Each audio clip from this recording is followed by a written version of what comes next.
Hello guys, today I'm going to show you how you can hide icon notification dots from home screen in REALME C17.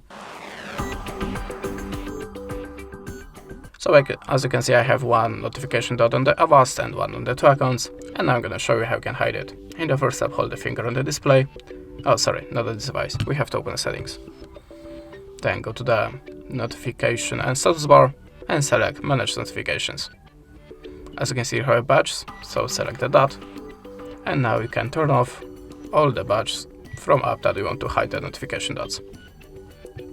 So one on Avast and the second one on the two accounts app. Let's switch it off, go back to the home screen. As you can see, notification dots disappear and you will not see them anymore on your home screen.